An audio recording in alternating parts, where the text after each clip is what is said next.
जाएगा। आप देख रहे हैं ये देश है हमारा, अमीश देवगन के साथ। नमस्कार व्यूअर्स, मैं हूं अमीश देवगन और आप देख रहे हैं ये देश है हमारा।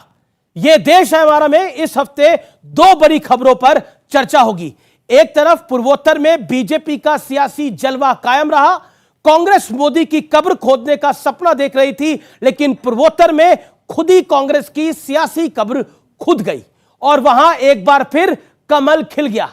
लेकिन हैरानी की बात यह है कि हारने के बाद कांग्रेस ने जो मंथन किया उसका निचोड़ यह निकला, यह तो छोटे राज्यों का चुनाव था, इस हार से पार्टी को कोई फर्क ही नहीं पड़ता। लेकिन दूसरी तरफ जीत के बाद प्रधानमंत्री मोदी ने कांग्रेस को आईना दिखाया और कहा, वो कह रहे थे मर जा मोदी, लेकिन इस देश की जनता जनार्दन कह रही है मत जा मोदी।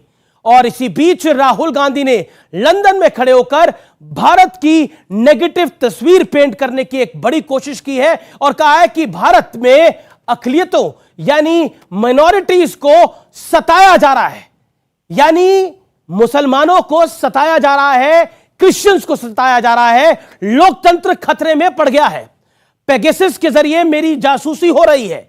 लेकिन जिस वक्त राहुल गांधी भारत को कोस रहे थे, ठीक उसी वक्त दिल्ली में मौजूद G20 देशों के दिग्गज नेता प्रधानमंत्री मोदी और भारत की जमकर प्रशंसा भी कर रहे थे। सवाल है कि क्या विदेश में दुष्प्रचार घरेलू पक्ष पर मिली सियासी हार का एक बड़ा नतीजा है? आज जनता जनार्दन के बीच, देश के युवाओं के बीच हर मुद्दे पर होगी वीकेंड की सबसे बड़ी बहस, खुद ही कब्र खिला कमल। आज क्या सबसे बड़ा मंथन, सबसे बड़ी चर्चा इसी पर जनता जनार्दन के बीच।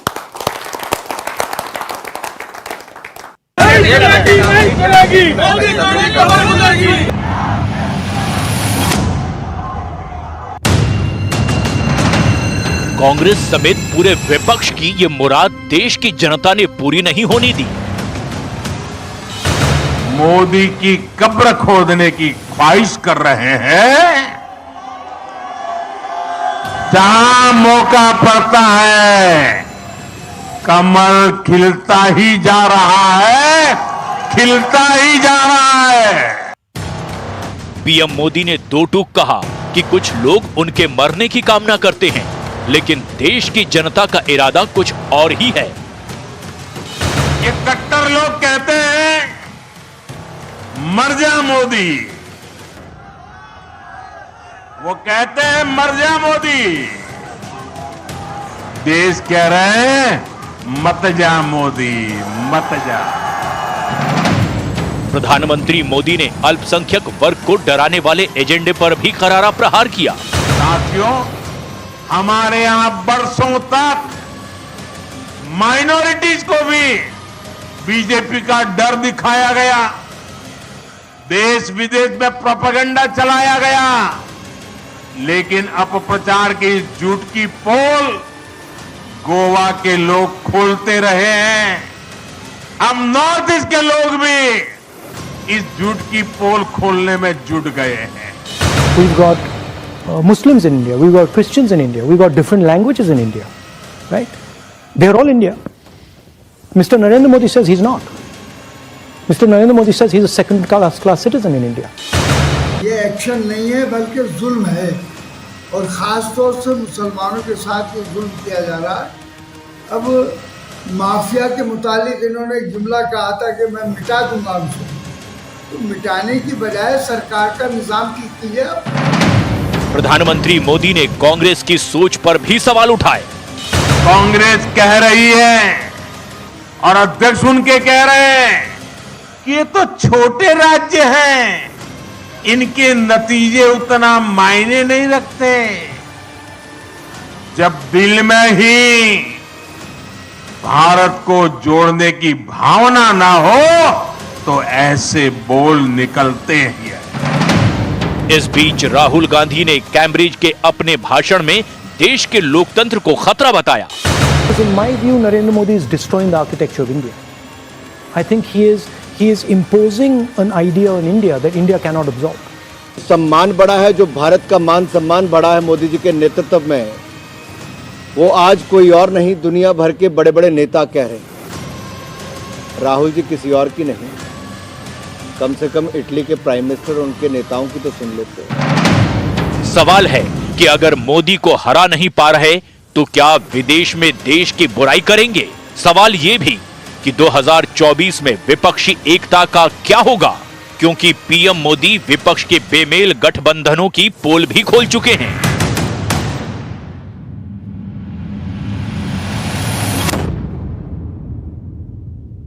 तो आज जनता जनार्दन के बीच में इसी मुद्दे पर होगी बड़ी चर्चा। मेरे साथ कौन कौन जुड़ रहा है? मेरे साथ जुड़ रहे हैं सुधांशु त्रिवेदी, बीजेपी के लोकप्रिय प्रवक्ता और सांसद। मेरे साथ जुड़ रहे हैं अतुल लोंदे, कांग्रेस पार्टी के प्रवक्ता और वरिष्ठ नेता। आप दोनों का अभिनंदन है। मेरे साथ अनुराग भदौरिया है, लोकप्रिय प्रवक्ता समाजवादी पार्टी के, उनका अभिनंदन है। मेरे साथ जुड़ रहे हैं प्रोफेसर संगीत रागी, जो कि जाने माने राजनीतिक विश्लेषक हैं। जोरदार तालियां, तालियां नहीं रुकनी चाहिए। और मेरे साथ जुड़ रहे हैं शादाब चौहान, नेता पीस पार्टी के, आपका भी अभिनंदन है। जोरदार तालियां तमाम मेहमानों के लिए और जनता जनार्दन के लिए जोरदार तालियां। आप तमाम लोगों का स्वागत है इस चर्चा के अंदर। लेकिन इस बड़ी चर्चा की मैं शुरुआत करता हूं अतुल जी आपसे, और 50 सेकंड में आपको देता हूं शुरुआत के अंदर। टोटल थी 179 सीट्स, राउंड ऑफ करने 180 सीट, कांग्रेस की आई 8 सीट। लेकिन आपके अध्यक्ष कहते हैं छोटे राज्य थे, छोटे चुनाव थे, इनका कोई फर्क नहीं पड़ता। यानी आप इन 3 राज्यों की नॉर्थ ईस्ट की जनता को माइनस करके चलते हैं। देखिए, ये रानी गैडुल्ली जो थी नागालैंड की, जिनका स्वाधीनता संग्राम में बहुत बड़ा योगदान था, उसे रानी का टाइटल जो है वो नेहरू जी ने दिया था। ये 565 रियासतें जो है वो जोड़ी गई थी, तो भारत एक है, इस तरह से इंटरप्रिटेशन ठीक नहीं है। अब रही बात जो 3 राज्यों के चुनाव हुए, तो मेघालय में 60 सीटें भाजपा ने भी लड़ी, 60 सीटें हमने भी लड़ी। क्या हश्र हुआ सबके सामने है, हमारी सीटें 5 तो भी आई है। जबकि एक्सोडस किया गया, हमारे 21 जो पिछले बार के एमएलए थे वो सारे के सारे लेकर गए। उसके बावजूद सारे नया पूरा संगठन खड़ा हुआ, नए लोग लड़ाए गए और हमारी 5 सीटें वहां भी आई है लेफ्ट के साथ मिलकर। सुनिए, मेघालय में मैं त्रिपुरा की बात कर रहा हूं। अभी मैं त्रिपुरा पे आया नहीं था। जी। त्रिपुरा में आए, हम लेफ्ट के साथ लड़े ना, उसमें क्या है, ओपनली है सब ये। तो त्रिपुरा में हमने 13 सीटें लड़ी है 60 में से, और उसमें से 5 आई है। अब देखिए, आप जो है देश का भी देखना पड़ेगा। महाराष्ट्र में पिछले 2 साल में जितने भी चुनाव हुए, एक चुनाव छोड़ के सारे चुनाव बीजेपी हार गई। नागपुर में 2 बार हारी, ग्रेजुएट कॉन्स्टिट्यूंसी और टीचर कॉन्स्टिट्यूंसी नागपुर में हारी। जी। सुनो, और अभी कस्बा भी हारी है, जो 30 साल से कभी नहीं हारी थी। कोल्हापुर हारी, अंधेरी हारी, देगलूर हारी है, और ऐसे कई सीटें हैं जो एक साथ याद नहीं आती है, लेकिन ये सारी सीटें हारी है, तो इसकी चर्चा नहीं होती है। लेकिन 2017-18 में जितने भी चुनाव हुए, आप कह रहे हैं कि जो चार बाई इलेक्शन थे 4 सीट्स में, वो ज्यादा इंपॉर्टेंट है, 180 सीटें नहीं, आप अपने मन से इंटरप्रिटेशन आप ही बोल रहे हैं। नहीं, मैंने कुछ नहीं बोला जी, मैं कह रहा हूं, आपने बोला, आपके नेता ने बोला। अमित जी सुनिए, मैं जो यहां खड़ा हूं, मैं जो बोल रहा हूं सुन लीजिए पहले, फिर अपना इंटरप्रिटेशन कीजिए। मैंने कहा कि आप पूरे परिप्रेक्ष्य में देखना पड़ेगा चुनाव को। ये छोटे राज्य थे, आपके अध्यक्ष ने जो बोला, हाँ या ना? आपको मैंने सवा मिनट दे दिया। मेरी बात सुनिए, छोटा राज्य, मेरी बात सुनिए, आपके अध्यक्ष ने बोला। क्लास ऑफ मैथमेटिक्स, छोटे राज्य थे, हाँ या ना? बात सुनो जी, बात सुनो। 60 असेंबली की है। अभी इंटरप्रिटेशन कैसा होता है कि 44 सीटें थी बीजेपी की लास्ट टाइम, अभी 32-33 आ गई है। वोट शेयर भी कम हुआ है। वहां पर प्रज्योत देवबर्मन जो है, उन्होंने 20% वोट लिया, हमने 36% वोट लिया, 56% दोनों का है, 41% वो है। तो इंटरप्रिटेशन की बात नहीं है। लेकिन जो राज्यों में अभी चुनाव होने हैं, उसमें 2018 में हमने हराया था, लेकिन अलायंस में सीबीआई इनकम टैक्स ईडी थी। तो कर्नाटक में क्या हुआ, मध्य प्रदेश में क्या हुआ, तो सवाल पूछा, वो छोटे राज्य थे, आप उस सवाल को टाल रहे हो। मैं दोबारा पूछूंगा आपसे सवाल। सुधांशु त्रिवेदी, कांग्रेस ने बोला कब्र खुदेगी मोदी की, लेकिन कमल खिला पूर्वोत्तर के राज्यों में।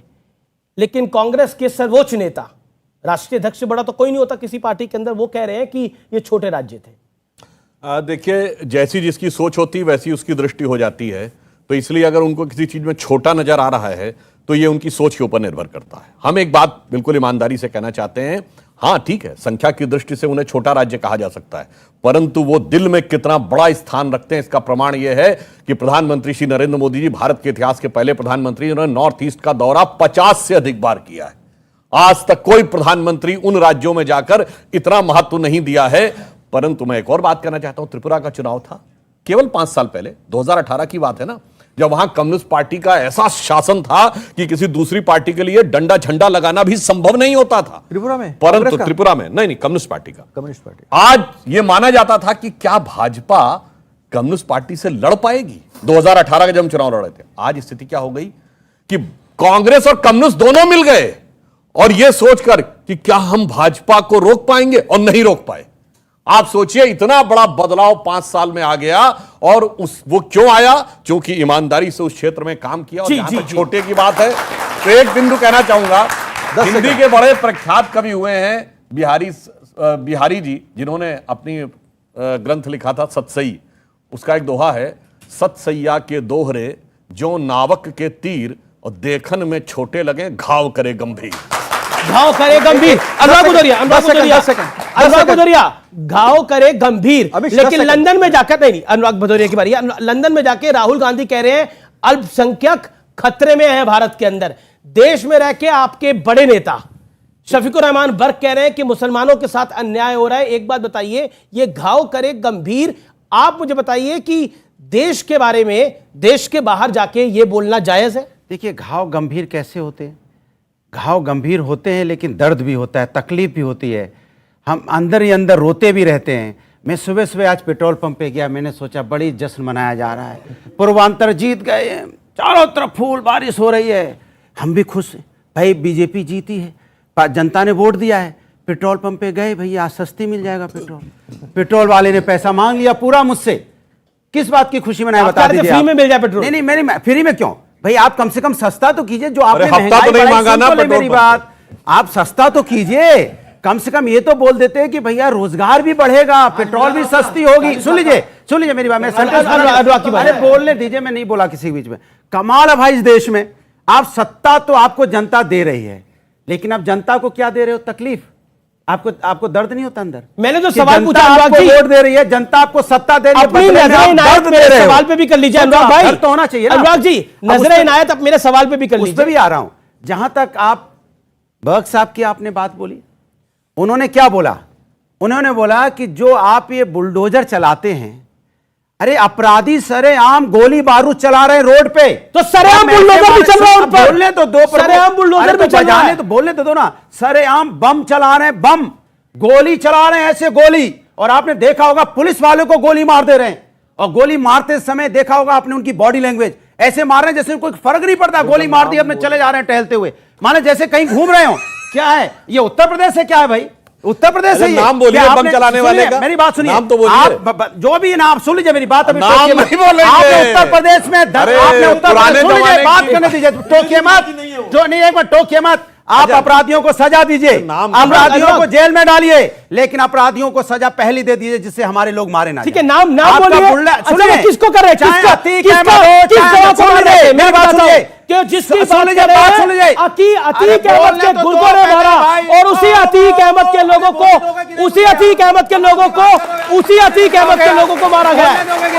अब बोलने तो दो यार, बोलने दो पूरा। चाहे अतीक अहमद हो, चाहे देखो यार सेंटेंस, चाहे अतीक अहमद हो, चाहे अनुराग भदौरिया हो, चाहे सुधांशु त्रिवेदी हो, हिंदुस्तान में जो कानून सबके बराबर होता है, अगर आप गलती करोगे, सुनिए, आज गलती करोगे तो आपको कानून सजा देगी। लेकिन अगर आप पहले ही सजा दे दो जो बदमाश हैं, तो कम से कम निर्दोष तो नहीं मारा जाए। मुझे समझ नहीं आ रहा की क्या गलती थी जो मारा गया? शफीकुर रहमान बर्क जिनके यहाँ बुलडोजर चल रहा है उस पे नाराज हो रहे हैं, इसका मतलब उन्होंने क्या बोला? बिल्कुल उन्होंने यही बोला। उन्होंने नहीं बोला, उन्होंने यही बोला, उन्होंने ये नहीं बोला, उन्होंने यही बोला, और उनको डिफेंड कर रहे हैं। माफियाओं पे चलाओ। देखिए, अब आपने बीजेपी पर बड़े गंभीर आरोप लगाए, ये बोला अब आपने लगभग 3 मिनट बोला। सुधांशु जी, ऐसा है कि उनका दर्द पेट्रोल पंप पे जाने पे हम बहुत गहरा समझ सकते हैं, क्योंकि सपा शासन काल में सपा के लोग तो कभी पैसे नहीं देते थे पेट्रोल पंप पे, मुफ्त में भरवा लेते थे, और बहुत से तो ऐसे लोग थे हफ्ता भी ले लेते थे। तो इसलिए उनका दर्द समझा जा सकता है कि वो जब कहे कि हम गए और लगा भाजपा की सरकार है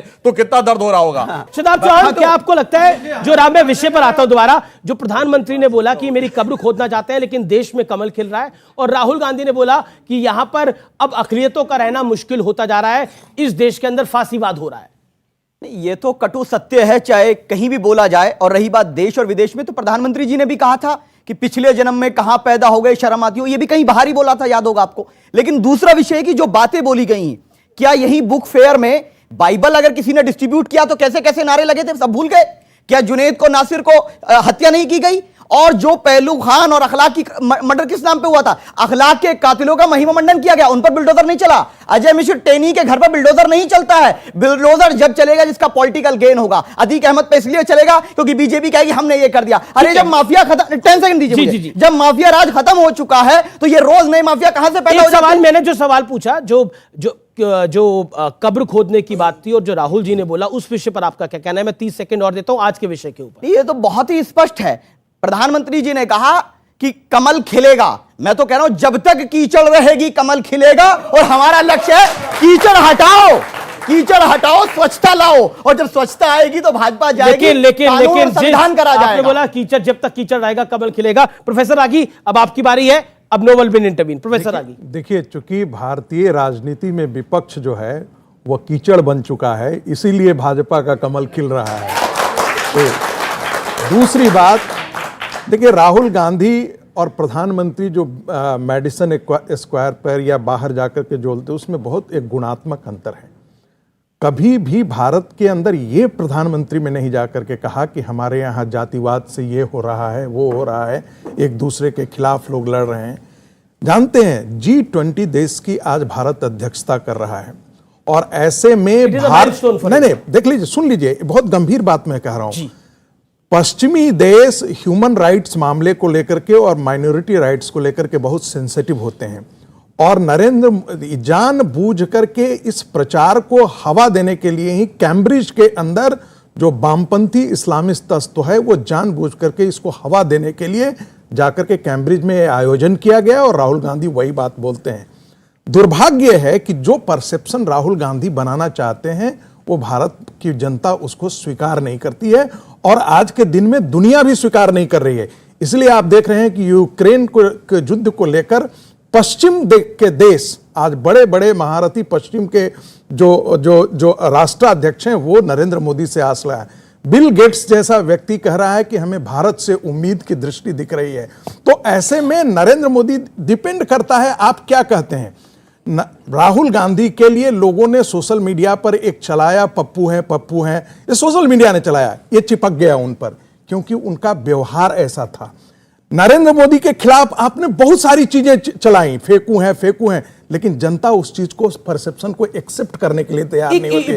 तो ये बहुत इंपॉर्टेंट बात है कि आप क्या बोलते हैं। जनता क्रेडिबिलिटी आपकी तय करती है। प्रधानमंत्री की क्रेडिबिलिटी, कोई 9 साल रह करके प्रधानमंत्री देखिए, 10 सेकंड में अपनी बात और खत्म कर दिया इन्होंने।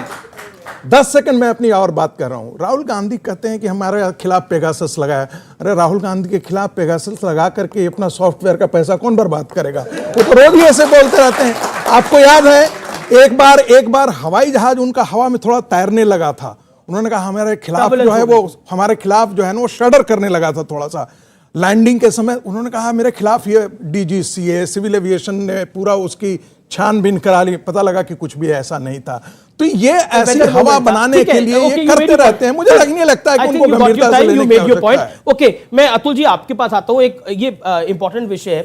क्या आपको लगता नहीं है कि कांग्रेस पार्टी को अपने गिरेबान में झांकना चाहिए? ये मैं नहीं बोला, राशिद अल्वी आपके वरिष्ठ नेता है, वो कहते हैं कि हमारे कांग्रेसी जो है, हमारी जो कांग्रेस पार्टी आज के दौर में है, वो मेहनत नहीं करना चाहती। ये आपके नेता ही कह रहे हैं। व्हाट यू हैव टू से टू हिम? पहले तो थोड़ा सा सुधांशु जी के कुछ जवाब दे दूं, फिर रागी जी के भी कुछ जवाब दे दूं। वो जरूरी है। वो नाले से गैस की बात नहीं बताएंगे। वो मेडिसन स्क्वायर में बैठ के जो बातें की जाती कि 2014 से पहले इस देश में जन्म लेना गुनाह था, तो 2014 से पहले जन्म खुद स्वयं मोदी जी का भी हुआ था।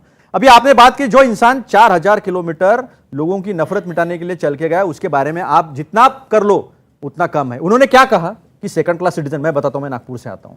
सेकंड क्लास सिटीजन पता है आपको क्या है?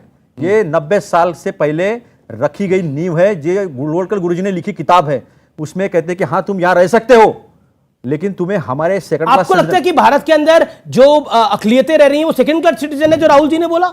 एक minute, do you agree to it? नहीं, सुनो एक मिनट, मुझे बताइए, शराब छोड़ना आपके बराबर में खड़े हुए हैं। एक मिनट, मेरी बात पूरी होने दो, मेरी बात पूरी होने दो। ऐसा नहीं कि सिर्फ सुधांशु जी की बात पूरी होगी। नहीं, आपकी बात भी पूरी होगी। सवाल है सर, बात सुनो, सवाल का जवाब दीजिए। बात सुनो, क्या आपको लगता है कि इस देश का मुस्लिम और ईसाई सेकंड ग्रेड सिटीजन है, हाँ या ना? सेकंड ग्रेड सिटीजन बनाने की कोशिश भाजपा कर रही है। कैसे कर रही है तो देखो हाँ बताइए, अभी बताइए, जब बाकी भारत में जब बात आती है तो बीफ है, बीफ को लेकर राजनीति की जाती है, लोगों को मारा जाता है। एक मिनट, आप चाहते हैं भारत के अंदर, उत्तर प्रदेश के अंदर, बिहार के अंदर बीफ बिके? नहीं बिके तो लेकिन फिर मेघालय में क्यों बिके? मेघालय में जाके स्टॉल लगाते हैं ये लोग। इनका एक कैंडिडेट है बराट बर्नार, उसने वेश्यालय चलाया, उसने जिलिटियन, मेरे को बताइए, एक सेकंड, ये बड़ा इंपॉर्टेंट है।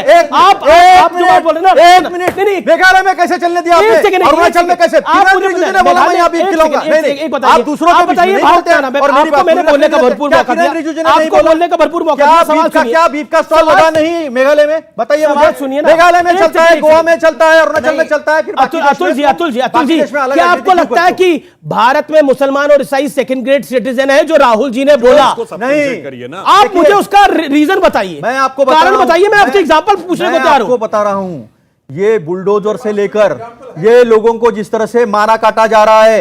अरे सुनिए यार, ना, एक मिनट, मैंने रागी जी अगर आपको बात करने तीनों बात कर लो, मैं निकल जाता हूं। नहीं बात रखने दो। आपने सवाल पूछा ना, सवाल पूछा, मैं जवाब दे रहा हूं। उनको 30 सेकंड बोलने दीजिए, छोटी सी रहने दो, आपने हो गया, इन एग्जांपल देने दीजिए। मैं भी जानूं कि हमारे हिंदुस्तान के अंदर इस देश की अक़लियतें कैसे कमजोर हुई हैं और इस देश की अक़लियतों को सेकंड ग्रेड सिटीजन है, क्योंकि मेरे पास भी कई सारे एग्जांपल हैं जो मैं इनकी बात सुन लूं फिर मैं बताऊंगा। बताइए, आप प्रूव करिए कि भारत में मुस्लिम और ईसाई सेकंड ग्रेड सिटीजन है। Prove it tonight. अभी बताइए, आप बताइए सर, आपका टाइम है। हाँ तो सुनिए ना, हाँ बोलिए, इतना आप बोलिए।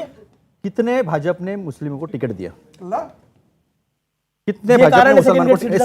सुनिए, यही रहता है, रिप्रेजेंटेशन नहीं देना डेमोक्रेसी में सबसे बड़ा। एक मिनट, एक टिकट नहीं देते ये आज एक भी मुसलमान जो है इनके पार्टी में। आपने बोला मुसलमानों को टिकट ना देना, मुसलमानों को टिकट ना देना, मुसलमानों को सुनो। Next point sir. फिर जो मेजॉरिटी वर्सेस माइनॉरिटी, ये सारा पॉलिटिक्स का खेल होता है। जैसा इन्होंने कहा कि धर्म की राजनीति, जो गुनहगार है, चाहे वो अतुल हो या अनुराग हो या शादाब हो, गुनहगार होता है, उसमें भी आप धर्म ढूंढते हो। इस देश के प्रधानमंत्री कपड़े से पहचान लेते लोगों को, कपड़े से पहचान लेते इस देश के प्रधानमंत्री। और सुनो, नहीं, बात सुनो, आपने ये एग्जांपल दिया, तीन एग्जांपल दिए, आपने बात सुन रहे, आप बात नहीं सुनेंगे, जवाब दो। गोलवाल करके किताब अभी नहीं है, उसके बाद कांग्रेस का शासन मिला है। लेकिन व्यूअर्स, मैं आपको बताता हूं, इस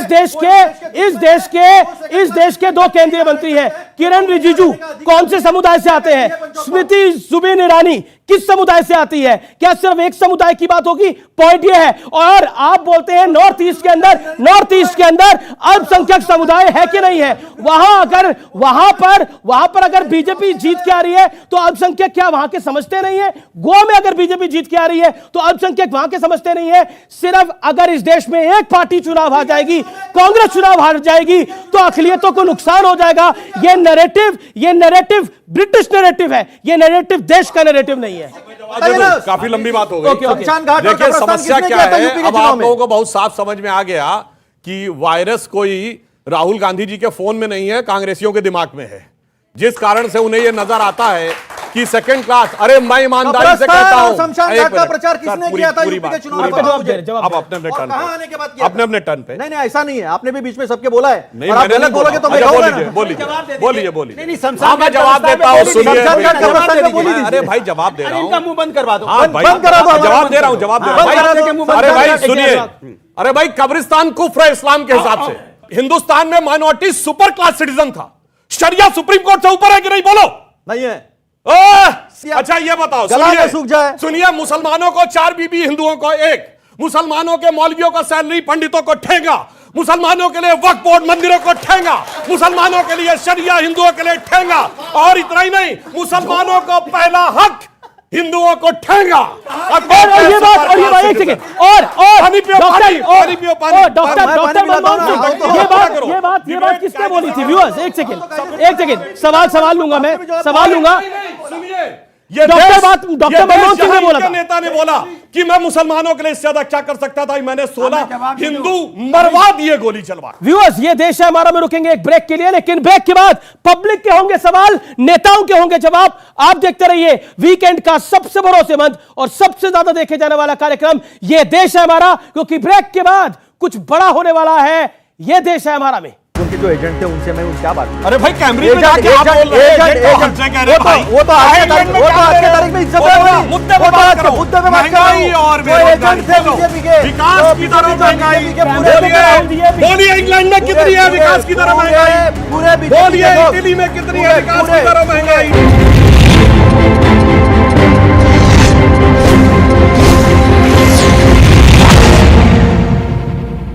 के चलते आग लगने की आशंका। झांसी में शादी की खुशी मातम में तब्दील हुई। सिलेंडर ब्लास्ट होने से बड़ा हादसा हो गया। 2 बच्चे और एक महिला भी झुलसे। डायरेक्ट 112 की सिपाही की आग पर काबू पाया। घटना का वीडियो सोशल मीडिया पर वायरल। हमीरपुर के सुमेरपुर में रिमझिम स्पा फैक्ट्री की भट्टी में विस्फोट हुआ। हादसे में 4 मजदूर घायल हुए। सभी घायलों को अस्पताल में शिफ्ट कराया गया। कानपुर के ग्वालटोली इलाके में एक दुकान में भीषण आग लग गई। देखते ही देखते 4 दुकानें जलकर खाक हो गई। दमकल की तमाम गाड़ियों ने आग पर काबू पाना शुरू कर दिया। संत कबीर नगर में भीषण सड़क हादसा हुआ। खड़े ट्रक में पिंक बस ने पीछे से मारी टक्कर। महिला कंडक्टर की मौत हुई। 10 यात्री घायल। लखनऊ से गोरखपुर जा रही थी बस। अमेठी में सड़क हादसा। अज्ञात वाहन ने युवक को मारी टक्कर। हादसे में युवक की मौत। मृतक की नहीं हो सके शिनाख्त। जांच में जुटी पुलिस। फतेहपुर के हुसैनपुर इलाके में दर्दनाक हादसा। अज्ञात वाहन की टक्कर से बाइक सवार 2 युवकों की मौत हो गई। अज्ञात वाहन की तलाश में जुटी पुलिस। हमीरपुर में खेल खेल में हादसा। 2 अलग अलग इलाके में मासूमों की मौत। खेल खेल में फांसी के फंदे से झूले बच्चे। शव को कब्जे में लेकर जांच में जुटी पुलिस। ललितपुर के जखौरा इलाके में रिहायशी इलाके में घुसा मगरमच्छ। ग्रामीणों में मचा हड़कंप। मौके पर पहुंचे वन विभाग की टीम ने मगरमच्छ को पकड़कर नदी में छोड़ा। मेरठ में घर में घुसकर बुजुर्ग की हत्या। अज्ञात बदमाशों ने गोली मारकर हत्या को अंजाम दिया। ग्रामीणों ने नशेड़ी भतीजे पर लगाया आरोप। जांच में जुटी पुलिस। आगरा के डॉक्टर भीमराव अंबेडकर विश्वविद्यालय में एमबीबीएस फाइनल सेकेंडरी की परीक्षा में पकड़ा गया नकलची। छात्र के पास से नकल वाली पर्ची और स्मार्टफोन भी जब्त। अलीगढ़ में 3 तलाक का मामला आया सामने। पारिवारिक कलह को लेकर पति ने दिया 3 तलाक। पीड़ित महिला ने सास ससुर और पति के खिलाफ दर्ज करवाई शिकायत। महाराजगंज के बिचौली इलाके में 2 सगे भाइयों में जमकर मारपीट में घायल 50 वर्षीय व्यक्ति की इलाज के दौरान मौत। परिजनों ने पुलिस पर लापरवाही का आरोप लगाया। चंबल में एकादशी पर शोग उठाने के दौरान जबरन रंग डालने पर मारपीट। लोगों ने एक दूसरे पर बरसाए पत्थर। पथराव में पति पत्नी घायल हुए। नोएडा में सेक्टर 30 की चाइल्ड पीजीआई में इलाज के दौरान 3 साल के बच्चे की मौत हो गई। परिजनों ने अस्पताल में किया हंगामा। डॉक्टर और स्टाफ पर लापरवाही का आरोप लगाया। सहारनपुर में अपराधी बेखौफ। बाइक सवार बदमाशों ने एक युवक की गोली मारकर हत्या कर दी। एसएसपी पुलिस बल के साथ मौके पर पहुंचे। हमलावरों की जल्द गिरफ्तारी का दिया आश्वासन। देवरिया के गौरी बाजार इलाके में मामूली विवाद में दबंगों ने एक झोपड़ी में आग लगा दी। घर का सारा सामान जलकर खाक। एक महिला गंभीर रूप से झुलसी। पीड़िता की शिकायत पर केस दर्ज। मेरठ के नौचंदी क्षेत्र में दुकान में चोरी की कोशिश करते 2 आरोपी सीसीटीवी कैमरे में कैद हुए। दुकानदार ने दोनों को पकड़कर पुलिस के हवाले किया। आरोपियों ने पहले भी चोरी को दिया था अंजाम। सिद्धार्थनगर के बांसी इलाके मदरसे के प्रिंसिपल का वीडियो वायरल हुआ है। वीडियो में मदरसे के रसोइया से मसाज कराते नजर आए प्रिंसिपल। नोएडा में स्टंटबाजों के खिलाफ एक्शन लगातार जारी। थार की छत पर युवती को बिठाकर रील बना रहे युवक की कार्रवाई। वीडियो वायरल होने पर ट्रैफिक पुलिस ने काटा 18,000 रुपए का चालान। घाटी में दौरे पर पहुंचे सीएम पुष्कर सिंह धामी। स्कूली बच्चों ने गुलाल का टीका लगाकर किया सीएम का स्वागत। शिक्षा भारती आदर्श स्कूल के कार्यक्रम में शामिल हुए। घाटी में पहुंचे सीएम धामी ने अंतर्राष्ट्रीय थारू सम्मेलन में शुरुआत की है। इसकी शिरकत की उत्तराखंड, बिहार, छत्तीसगढ़ सहित नेपाल के जनजातीय लोगों ने लिया हिस्सा। केंद्रीय राज्य मंत्री अजय भट्ट भी मौजूद रहे। कार्यक्रम के बाद सीएम धामी ने 22 करोड़ की लागत से बन रहे केंद्रीय विद्यालय का किया औचक निरीक्षण। अधिकारियों को दिए जरूरी दिशा निर्देश। रुड़की पहुंचे डीजीपी अशोक कुमार। मंगलौर कोतवाली का किया औचक निरीक्षण। दस्तावेज जांच के बाद पुलिस कर्मियों को दिया जरूरी दिशा निर्देश। देहरादून में नगर निगम पहुंचकर राज्य सूचना आयोग योगेश भट्ट ने किया निरीक्षण। लोक सूचना अधिकारी से सूचना अधिकार संबंधित जानकारी ली। नगर निगम की लगातार मिल रही शिकायतों के बाद पहुंचे थे योगेश भट्ट। पौड़ी में अंकिता भंडारी की मां सोनी भंडारी ने जिलाधिकारी से की मुलाकात। बेटी को सरकार के आश्वासन पर अमल करने की मांग की। न्याय प्रक्रिया में देरी पर जताई नाराजगी। रुड़की में बदमाशों ने घर में घुसकर तोड़फोड़ की। वारदात के पीछे की वजह का खुलासा नहीं। पूरी घटना कैमरे में कैद। जांच में जुटे पुलिस। न्यूज़ 18 नहीं करता वायरल वीडियो की पुष्टि। देहरादून में 75 साल की बुजुर्ग महिला की गला रेतकर हत्या। सूचना पर पहुंची पुलिस मामले की छानबीन में जुटी। घर में अकेली रहती थी मृतक महिला। टेहरी में चारधाम यात्रा रूटों पर पानी बना परेशानी का सबब। प्रशासन रास्ते साफ कराने की कर रहा है हर संभव कोशिश। कई इलाकों में पानी की किल्लत से ग्रामीण परेशान। उत्तराखंड में मैदानी जिलों में चढ़ा पारा। देहरादून में 27 से 30 और हरिद्वार में 30 डिग्री तापमान रहने की संभावना। कई जिलों में मौसम विभाग ने बारिश का अलर्ट जारी किया। अल्मोड़ा में मेडिकल कॉलेज में 5 दिनों से डॉक्टरों का धरना लगातार जारी। 12 डॉक्टरों के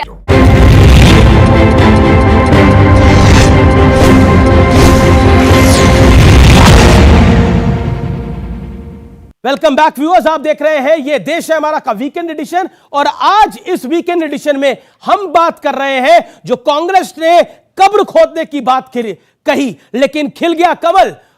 पूर्वोत्तर राज्यों के अंदर जनता जनार्दन के सवाल है इस दौर में और एक्सपर्ट्स के और नेताओं के जवाब है। मेरा सवाल सुधांशु जी आपसे और मेरा सवाल अतुल जी आपसे भी है। मैं चुनाव पे वापस लौटता हूँ। सुधांशु जी, आपने पूर्वोत्तर के 3 में से 2 राज्यों में आपने चुनाव जीता, बहुत मुबारकबाद।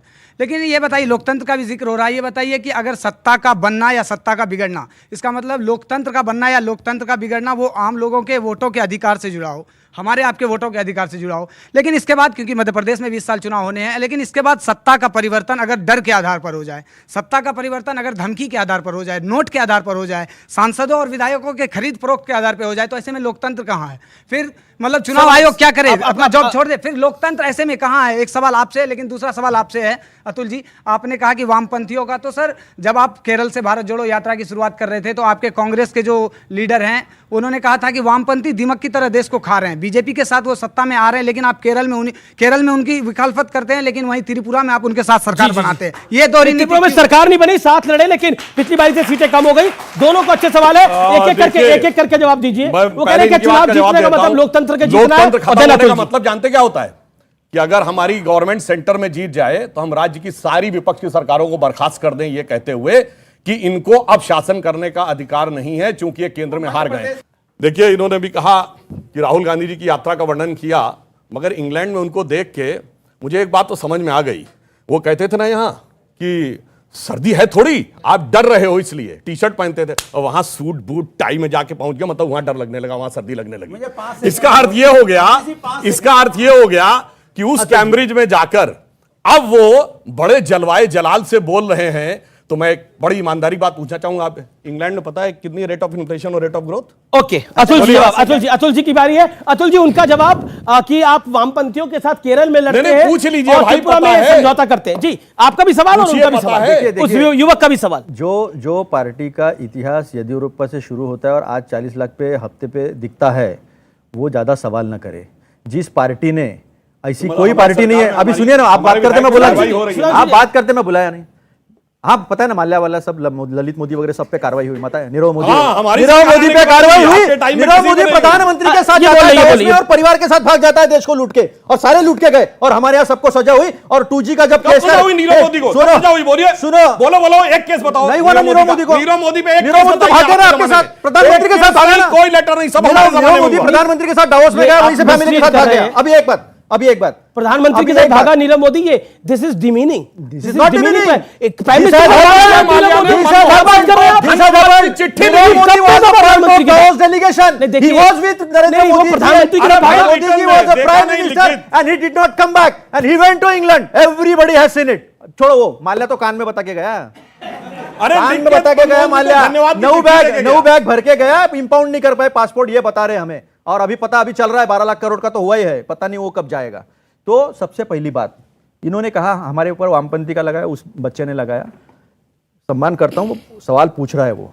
लेकिन ये पार्टी 1989 से, सुनो ना, 1989 से ऐसी कौन सी पार्टी है भैया? सवाल दर्द होता है यार, सही बताया तो तकलीफ होती है। सुनो, सुनो, ये सब पार्टियों से मिलकर बर्खास्त करना कोई डर नहीं। एक मिनट, मतलब सीधे सरकार डिसमिस, कोई वो नहीं है, वो तो कोई इश्यू नहीं। वो छोड़ो, 77 में इनकी सरकार आई थी। सरकार आते बराबर 1 महीने के अंदर 9 सरकारें जो है, मोरारजी देसाई इनके थे, मोरारजी देसाई इनके थे, जनता पार्टी के थे भाई, भाजपा के नहीं थे।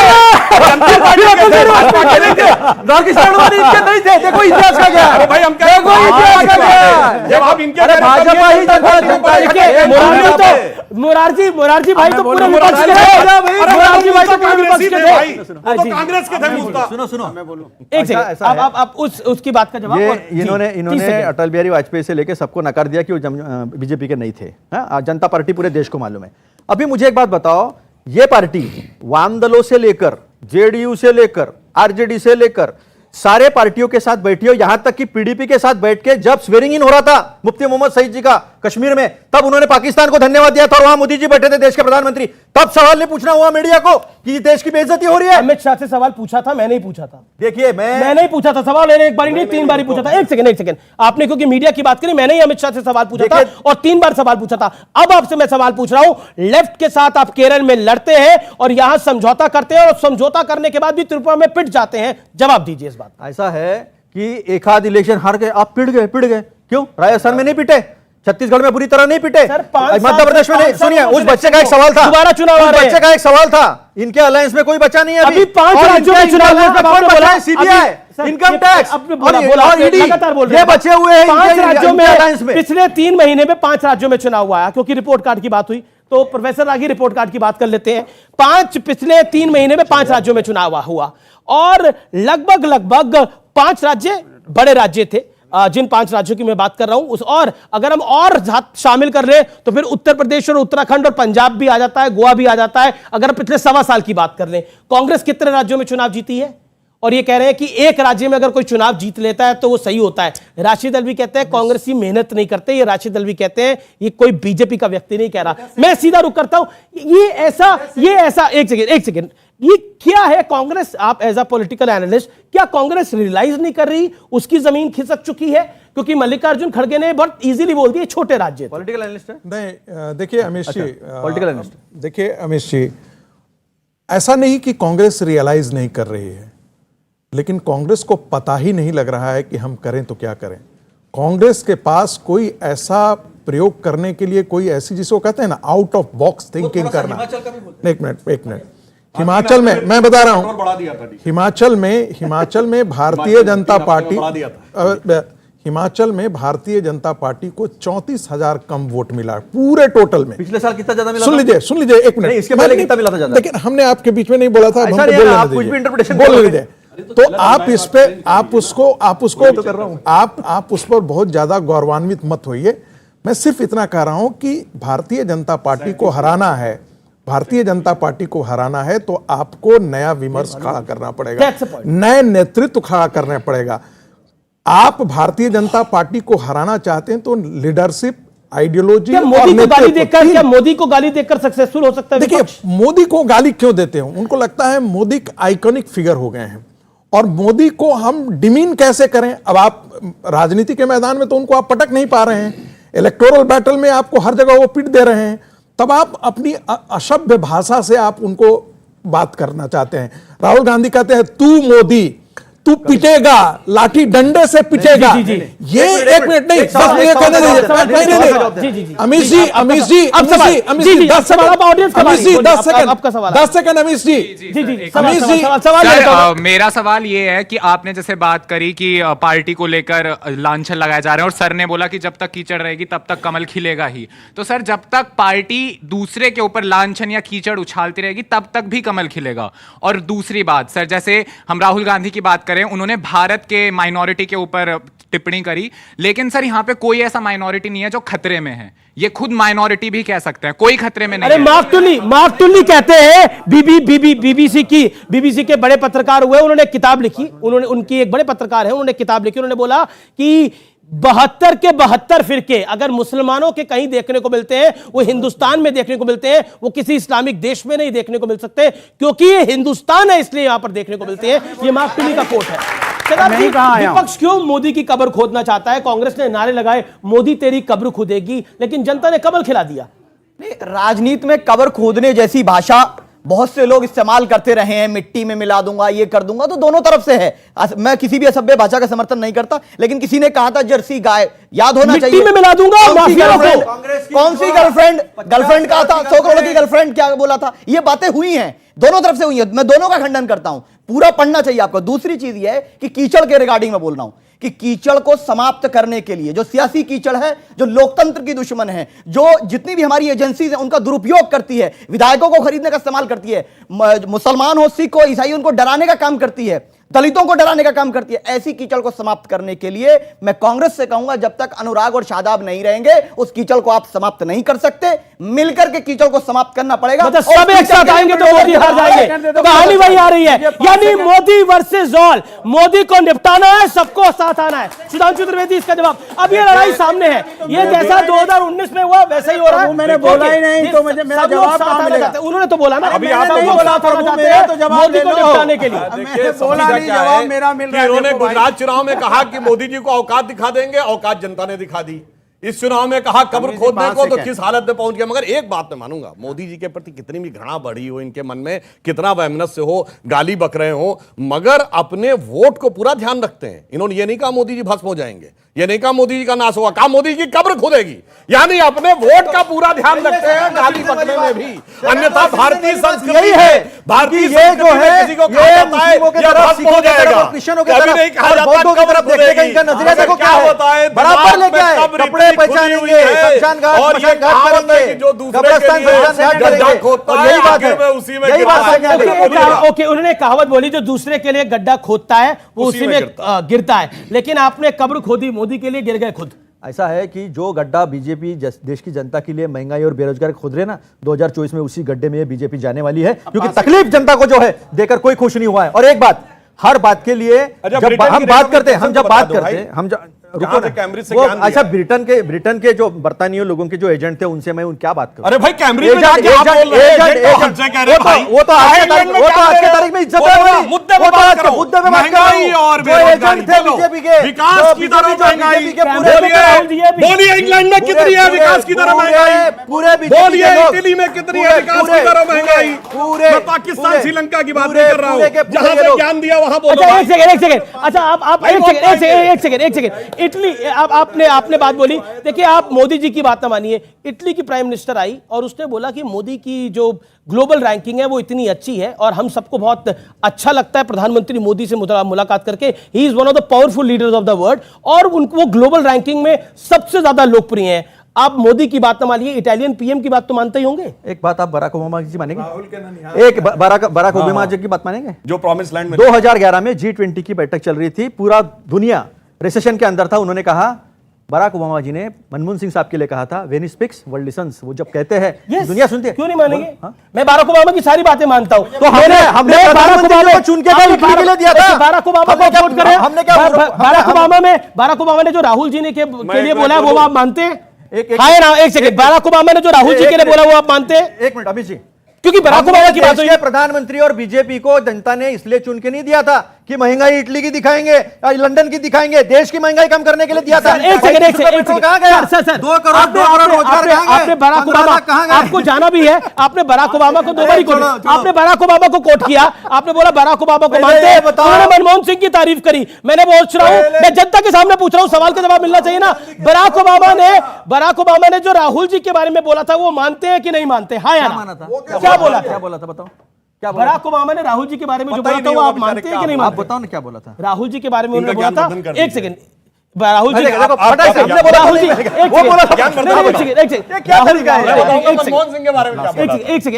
राहुल जी के बारे में उन्होंने बोला था कि वो अपने आप को कॉम्पिटेंट दिखाने की कोशिश करते हैं लेकिन उतने हैं नहीं। देखिए, अभी बराक ओबामा जी ने कहा था कि कॉम्पिटेंट दिखाने की कोशिश करते हैं, नहीं है, तो ये उनका ओपिनियन हो सकता है, लेकिन मानते नहीं मानते? मैं बहुत कॉम्पिटेंट मानता हूं। मैं उस इंसान को जो सज्जन है, जिसकी भाषा अच्छी है, जो देश को जोड़ने के निकालने की बात करता है, वो मसान घाट और कब्रिस्तान की बात नहीं करता, वो कपड़े से लोगों को नहीं पहचानता, वो कहता है ये मेरा भारतीय है, उसको सीने से लगाता है, इसलिए मेरे को मेरा नेता का अभिमान है। आप बताओ मुझे, चुन के क्यों दिया था? क्या इटली की महंगाई दिखाने के लिए दिया था? क्या इंग्लैंड की महंगाई दिखाने के लिए दिया था? इन्होंने बहुत अच्छा, तो भाई पहला इंटरव्यू इटली के अखबार को काहे दिए थे कुछ दिन पहले? व्यूअर्स, हमारे साथ अब कांग्रेस के प्रवक्ता नहीं है, लेकिन अब मैं आपको प्रधानमंत्री मोदी की एक बाइट सुना रहा हूं, जिस बाइट में प्रधानमंत्री कुछ महत्वपूर्ण बात कह रहे हैं और वो संदेश दे रहे हैं विपक्षियों को। आइए सुनते हैं, सुनिए जरा व्यूअर्स, आप भी सुनिए ध्यान से। ये कट्टर लोग कहते हैं मर जा मोदी, वो कहते हैं मर जा मोदी। देश कह रहे हैं मत जा मोदी, मत जा। हमने यूपी में देखा हाल, सपा का क्या हाल हुआ, आपकी पार्टी का क्या हाल हुआ, हमने यूपी में देखा। हमने उत्तराखंड में देखा कांग्रेस का क्या हश्र हुआ। यूपी में मैं कांग्रेस का हश्र नहीं कह रहा क्योंकि वो तो कहीं बचा ही नहीं। उसके बाद हमने देखा पूर्वोत्तर के राज्यों में क्या हुआ, हमने देखा बाकी राज्यों में क्या हाल हुआ। क्या आपको लगता नहीं है कि जितना मोदी को गाली दी जा रही है उतना कमल खिल रहा है? नहीं, मैंने आपको बताया, पहले भी बताया कि कीचड़ और कमल का एक अजीब रिश्ता है और हमारा लक्ष्य है कि वो कीचड़ समाप्त हो। दूसरी बात, इंदिरा जी के दौर में भी लोग ये समझते थे, उनको भी ये अहंकार था, उन्होंने भी गलती की थी, उन्होंने ये गलती की थी, वो समझती थी कि मैं ही हमेशा प्रधानमंत्री रहूंगी। आज वही गलती भारतीय जनता पार्टी कर रही है। ये कह रहे हैं कि आपको हमारी बात मानना पड़ेगा। इनकी हिपोक्रेसी देखिए कि जो गौ माता मैं सम्मान करता हूं, वो इनके लिए यहां पे मम्मी है और नॉर्थ ईस्ट में जाके वो यम्मी है। ये कौन सी आइडियोलॉजी आप लाना चाहते हैं? दूसरी चीज ये कि जहां मुसलमानों को या सिखों क्रिश्चियंस को इस तरीके से आप डिस्क्रिमिनेट करेंगे, जो कैसे डिस्क्रिमिनेट किया है? मैं बता रहा हूं ना कि क्या कोई बुक डिस्ट्रीब्यूट करना, जो धर्म ग्रंथ, हम सबका सम्मान करते हैं। अब बताइए, बुलडोजर चल रहा है, अगर अतीक के गुर्गों पे बुलडोजर चल रहा है तो सीने पे सांप आपके क्यों लौट रहा है? बिल्कुल इसलिए लौट रहा है क्योंकि मैं स्वतंत्रता सेनानी और अंबेडकर जी के अतीक अहमद का स्वतंत्रता सेनानी है, माफिया है। अरे सुन लीजिए, पूरी बात सुन लीजिए। अतीक अहमद माफिया है, सुन लीजिए, पूछ के देखो इन लोगों से जो माफियाओं के बीच में रहते हैं, नहीं, अपने घर से बाहर निकलने में जिसको डर लगे। अतीक अहमद को 2004 में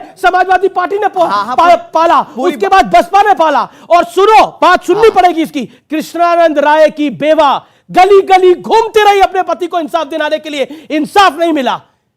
मुख्तार अंसारी के मामले, जुनैद की मां, पहलू खान की बीवी, ऐसे बहुत से मामले हैं और सबके साथ न्याय होना चाहिए। लेकिन जहां डिस्क्रिमिनेशन होगा, अखलाक के कातिलों का महिमामंडन करेंगे, अखलाक के कातिलों का महिमामंडन करेंगे। नहीं, गलत बात है। अपराधी अपराधी होता है, अपराधी अपराधी होता है। अखलाक के कातिल को किसी ने सांसद बनाया? अतीक अहमद को सांसद बनाया गया, मुख्तार अंसारी को सांसद बनाया गया, मंच पर जगह दी गई योगी जी की रैली में। दो फैक्ट रख देता हूं। अखलाक का जब विषय हुआ, एकदम बोल पड़ेंगे तो पहले इनकी बात कर दूं। पहलू खान में तो राजस्थान में कांग्रेस सरकार आ गई, क्यों नहीं चार्जशीट कर दिया? अगर फैक्ट थे तो कर देना चाहिए था ना, कोर्ट में अब तक 5 साल में सजा करवा देनी चाहिए थी। कई लोग क्या है कि खबरें सुनना भी नहीं चाहते आजकल के टाइम में। बुरा उनको लग रहा है कि मुस्लिम ऐसे, मुस्लिम वैसे, या ईसाई के ऊपर ऐसे हो रहा है। आप मेरे को एक बात का जवाब दे सकते हैं? एक अभी हमारे इधर से ही किसी बहन ने या बेटी ने बोला था कि दिल्ली में सरकार क्यों नहीं है, दिल्ली में मौलवियों को तनख्वाह मिलती है, पुजारियों को क्यों नहीं मिलती? इस बात का कोई आंसर दे सकते हैं? सर, उनको जो सैलरी मिलती है वो वक्फ बोर्ड के जरिए मिलती है। और वक्फ बोर्ड क्या होता है कि मुसलमान ने, किसी भी व्यक्ति ने अपने धर्म की सेवा के लिए कोई प्रॉपर्टी दान कर दी, सरकार से नहीं लिया, उसी प्रॉपर्टी से किराया आता है, उसी से दिया जाता है। दूसरी चीज, और हिंदू धर्म में भी, हिंदू धर्म में ट्रस्ट होते हैं। राम मंदिर का जो वो है, राम मंदिर ट्रस्ट का जो अध्यक्ष है वो वहां का डीएम है।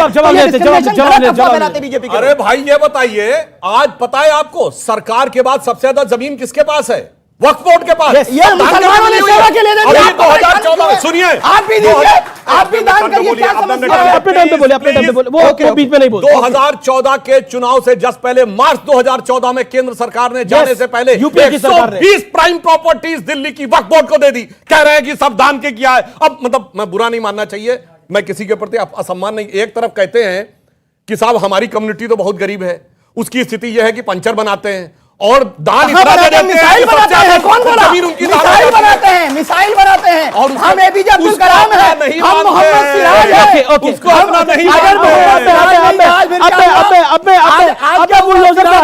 नहीं देखिए आखिरी दौर है, बिल्कुल हम जीत जाते। अब माइक से उतनी आवाज आती है, चिल्लाकर ज्यादा नहीं जाती। देखिए, अच्छा ठीक है, बुलडोजर को जी, यहां पर ईसाइयों के लिए भी दर्द नहीं है। वहां पे केरल में फादर जोसेफ का हाथ काट दिया गया था, उनसे मिलने कोई नहीं जाता है, क्योंकि काटा था कट्टरपंथी इस्लामी। आप चले जाते। यहां पर हकीकत में मुस्लिमों के लिए भी दर्द नहीं है, देशभक्त मुस्लिमों के लिए। अगर कश्मीर में इंस्पेक्टर अयूब पंडित को मार दिया था जुमे की नमाज के बाद उन्मादी भीड़ ने, कोई उनके घर नहीं गया था। भारतीय सेना का जवान औरंगजेब मार दिया गया था, कोई नहीं गया था। उत्तर प्रदेश में एनआईए का तंजील अहमद मार दिया गया था, कोई नहीं गया था। इसलिए मैं कह रहा हूं, इनको सिर्फ अपराधियों और आतंकवादियों से मोहब्बत है, न हिंदू, क्रिश्चियन, मुस्लिम जैसा कोई चीज नहीं है। ओके ओके, ये बुलडोजर को एक संकेतिक संकेत बना दिया गया है कि बुलडोजर एक कौम के खिलाफ है। लगातार समाजवादी पार्टी के सांसद भी यही बात कह रहे हैं, शदाब चौहान भी यही बात कह रहे हैं। देखिए अमीश जी, जब टाडा को रिपील करने की बात की गई थी तो कांग्रेस पार्टी और जितने अपोजिशन पार्टी थे सब वही कहते थे कि सिर्फ मुसलमानों को फंसाया जा रहा है। जब कांग्रेस पार्टी सरकार में 2004 में आ गई, उसके बावजूद भी जो जेल जाने वाले थे आतंकवादियों के नाम पे, वो कौन थे? वो सारे मुस्लिम ही थे। 85% जो जेल में बंद हुए आतंकवादी गतिविधियों में, वे सारे मुस्लिम थे। और बुलडोजर की मैं इसलिए इसकी तारीफ करूंगा कि एक कहावत है, संस्कृत की एक सुभाषित है, सठम साठ्यम समाचरेत। दुष्ट को उसकी दुष्टता उसका दंड देना ही आवश्यक है। आप अतीक अहमद जैसे गुंडे और इस प्रकार के हत्यारे के साथ आप कानूनी रास्ता, जो सामान्य कानून की प्रक्रिया है, उसको अपनाने की कोई आवश्यकता नहीं है। ये आप कह रहे हैं? बिल्कुल मैं कह रहा हूं, बिल्कुल कह रहा हूं। ये मुख्तार अंसारी जी जो थे, जी बोल रहा हूं, क्यों जानते हैं? वो कहां पे जाके जेल में सरेंडर किए थे? पंजाब में। ठीक है, क्यों? और कहते तबीयत नासाज है। यानी आप ये समझिए कि कांग्रेस और विपक्षी दलों में, सपा में कैसा वो है कि जो यहां माफिया है वो वहां पर कांग्रेस पार्टी के, सुनिए, कमाल है यार, सपा कांग्रेस ये क्या है? पूर्ण सानिध्य में स्वास्थ्य लाभ कर रहे थे। चलिए सुनिए, स्नेहपूर्ण सानिध्य में स्वास्थ्य लाभ कर रहे थे, और जैसे ही यूपी आते हैं उनकी तबीयत बिगड़ने लगती है। यही तो समस्या है। ठीक है, लेकिन देखिए, मैं तो पठान फिल्म का एक डायलॉग बोलूंगा कि कुर्सी की पेटी बांध लीजिए, मौसम बिगड़ने वाला है। और मौसम इसलिए बिगड़ने वाला है क्योंकि 2024 का चुनाव आने वाला है, इसलिए सब नेता मौसम बिगाड़ने का पूरा प्रयास करेंगे। लेकिन आपका बहुत बहुत शुक्रिया। लेकिन सेकुलरिज्म की बात हुई तो मुझे एक बात याद आ गई। शरद राव पवार, सबसे बड़े सेकुलर नेता, सबसे वरिष्ठ सेकुलर नेता इस देश के, उन्होंने बोला कि जब बॉम्बे में बम ब्लास्ट हुए तो मैंने झूठ बोला, हिंदू इलाकों में भी हो गए हैं, कुछ हिंदू लड़कों ने भी बम ब्लास्ट करे हैं, क्योंकि मुझे सांप्रदायिक सौहार्द बनाना के लिए यह कहना पड़ा। सोचिए, इस देश में सेकुलरिज्म की परिभाषा यह है जिसमें एक मुख्यमंत्री ने खुला झूठ बोला और कहा कि हां, मैंने यह झूठ बोल दिया था क्योंकि मुझे उस समय माहौल को संभालना था। सोचिए सेकुलरिज्म के सूरमा किस हद तक गए हुए हैं। मैं अपनी वाणी को यहीं विराम देता हूं। उम्मीद है आज का कार्यक्रम आपको पसंद आया होगा। नमस्कार, जय हिंद, वंदे मातरम।